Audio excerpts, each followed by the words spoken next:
I'll just read an introduction and then we'll get into the questions. Okay.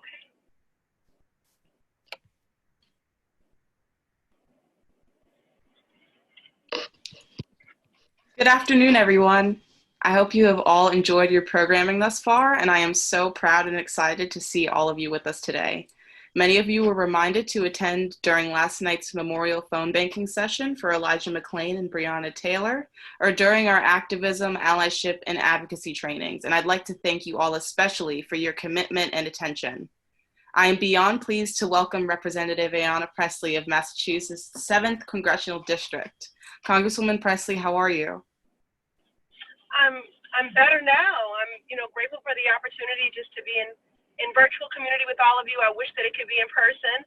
I'm on the plaza. I don't know if you can see the Capitol behind me, but I'm in between votes and just appreciate the opportunity to say thank you and to celebrate all of you. Well, we appreciate you joining us. My first question for you is what are some of your favorite forms of self-care? You know, um, Family time. I read a lot of poetry. I love Sonia Sanchez, Audre Lorde, Nikki Giovanni, Maya Angelou. Those are things that I find restorative. But truthfully, I laughed at the top of the question because, I find the work to be restorative and to be self-care. I feel very humbled and very honored to be serving in government at an inflection point in our country, doing my best to be, a responsible steward, to preserve democracy, to honor that activist tradition that my mother so beautifully modeled for me, of table shaking and activism and disruption and coalition and movement building. I'm an only child, and so I think that's one of the reasons why I took to, other than being inspired by my mother's example, why I took to coalition and movement building work. I love the chosen family that you find, that you create along the way. And so I find that to be self-care and to be restorative. And I just want to, encourage all of you, look, you guys are at the fore of every movement. I'm so proud of you. I'm so grateful for you. My activism started, the first campaign I worked on, I was 10 years old. And so, my work in community began very early, like all of you. But, you have throughout history been at the fore of every great social movement, and that continues to be true now. You understand how important it is to be intersectional and inclusive in our coalition and movement building. You have a strength of conviction. You are urgent in your demands and unyielding, and power concedes nothing without a demand. And so I just appreciate you all so very much. And you are exactly why the very first amendment that I introduced as a member of Congress, as we were debating H.R. 1, the very first bill of the 116th Congress, I introduced a federal amendment to lower the voting age in federal elections to 16 because of activists and, foot soldiers like you. I think if you're going to spend sweat equity and lead these movements and be at the fore of every existential threat to our nation, from police brutality to climate justice to gun violence prevention, I think you deserve to have a stakeholder and to cast a ballot. So just you guys are my self-care. Truthfully, you give me so much hope. You really embolden me in this work, and you hold me accountable. That's also very important. Thank you. Yes, thank you. Accountability is something that we are stressing, especially this year in this organization. So thank you for saying that.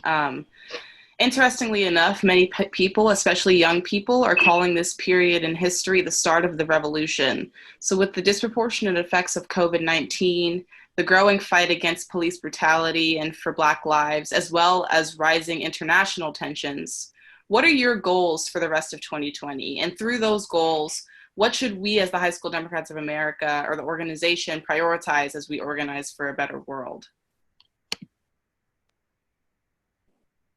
Well, I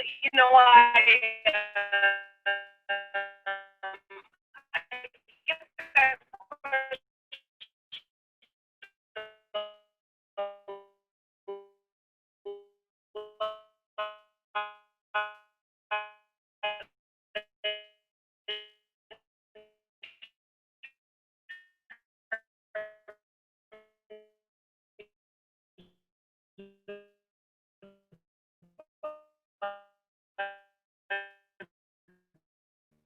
are your priorities, or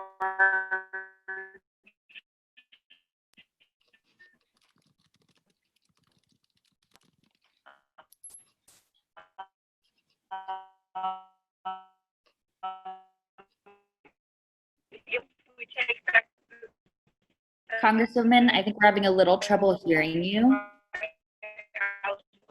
the first thing that you would want to do. And, I care about all of it. Congresswoman, sorry, we're having trouble with the connection. I do think we are at a different holistic and intersectional lens. None of us live in transit justice and equity with jobs. So I care about all of it.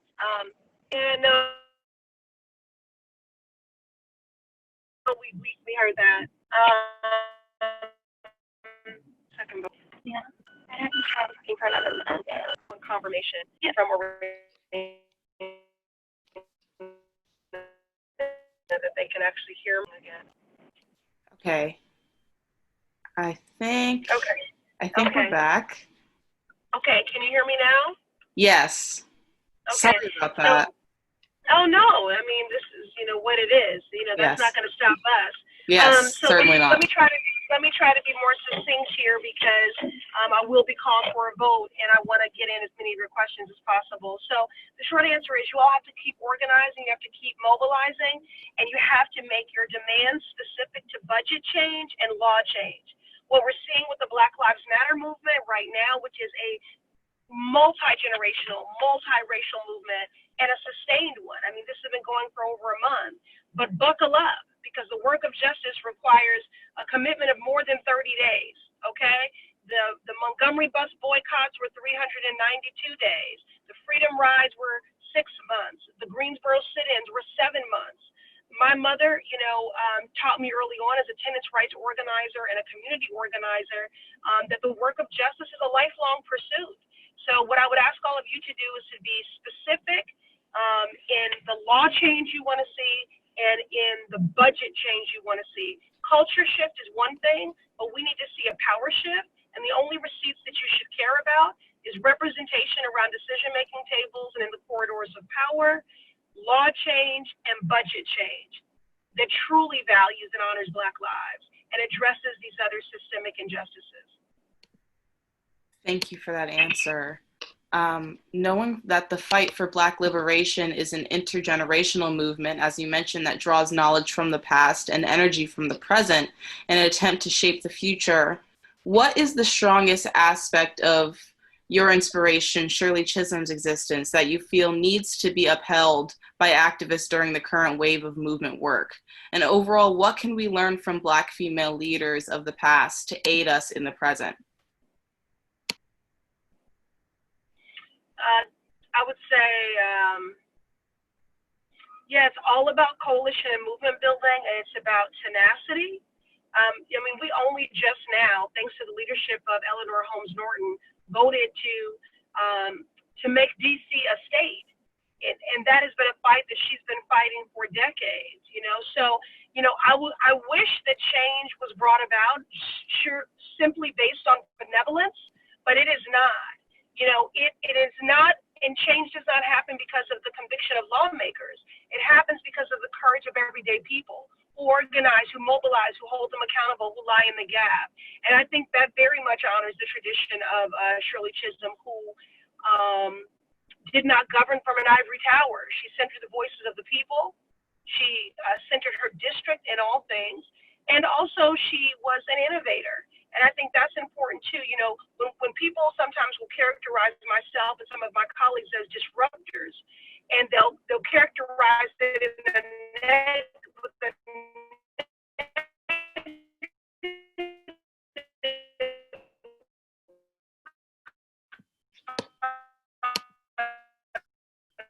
We're having trouble with the connection again.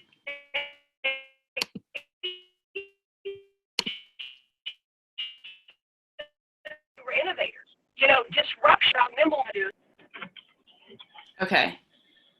Yeah. Okay. So we're back. Thanks. Can you hear me now? Yes. So, I feel like I'm going to talk one sentence at a time. Okay. So let me just give you some bills that I'm working on that I think you should organize around.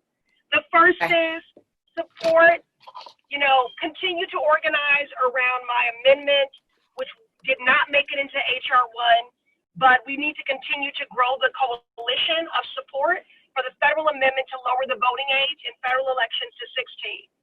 I think that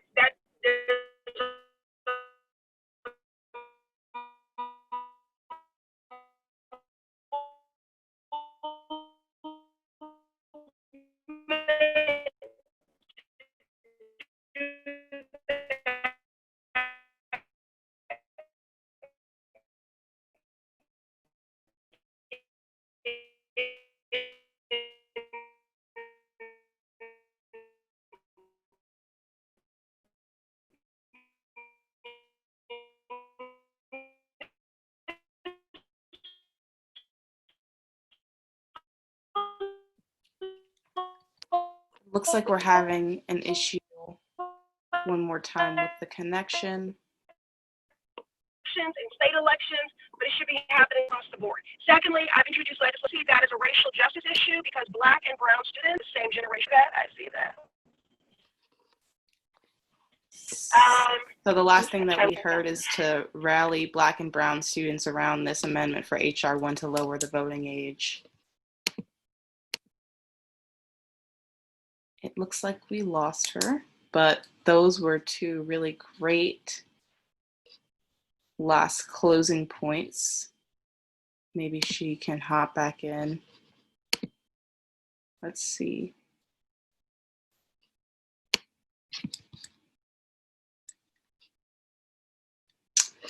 While we wait to see if she is going to hop back in, I'll just repeat those last two important asks. We've got a lot of great nuggets in the time that we had and are very grateful for with Representative Pressley, but most importantly, to revitalize support for her amendment in HR 1 to lower the federal voting age to 16, which I'm so glad that she brought up because this is something that HSDA really rallied behind 2 years ago at the first summit that I attended. And so that's definitely a cause that's, I know, close to many members' hearts.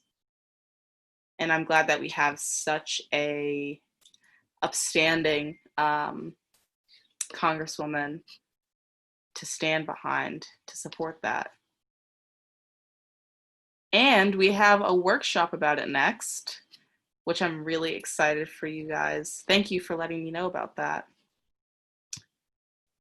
It looks like she's coming back. Democracy does apply to youth, Matthew. Thank you. Yes.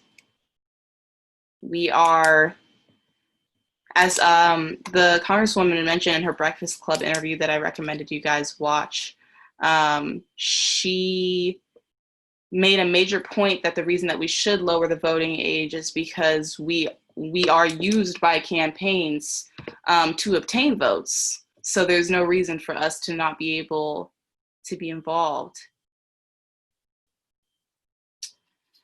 Yeah, so please feel free to join that Vote 16 panel, which is right after this. And I believe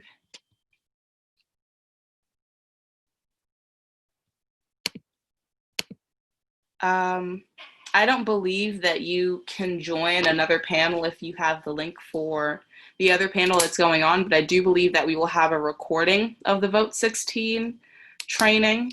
And if not, definitely feel free to reach out to any people in your mentor group who attended the Vote 16 training and ask them for their notes. I hope you guys have been taking notes during Summit. I love to go back to my notes from last year and 2 years ago. I think we have, you're welcome, Grace. Thank you for asking questions. That is a very important initiative.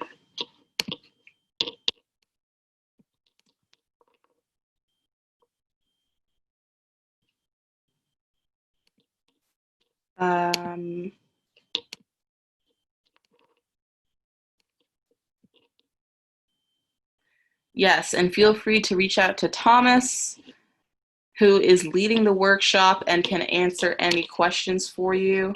Thomas, do you mind dropping how you would like people to reach you, whether that be through social media or, beyond the panel? Thank you guys for your patience. Thank you, Thomas. So you can reach Thomas at that email for any questions about the Vote 16 initiative. Definitely recommend that you guys, specifically those in Black and Brown communities, as the Congresswoman mentioned, rally behind that. That's a really important and easy thing to get behind. And DC did it. So let's see. Thank you guys so much for your patience.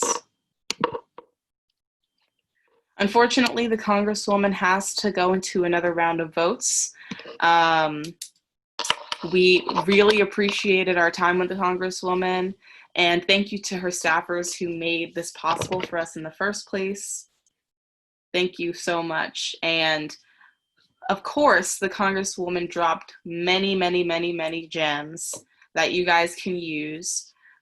Definitely feel free to look back at this recording, check out the Breakfast Club interview that's linked in the AAA training, which I will drop. I hope that's the right link. Oh. Hold on, I think I have to do it this way.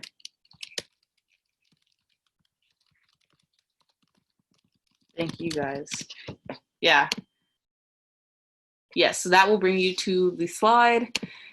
Check out slide 10 to go watch that interview, and be sure to check into that Vote 16 training. Thank you guys so much for being here.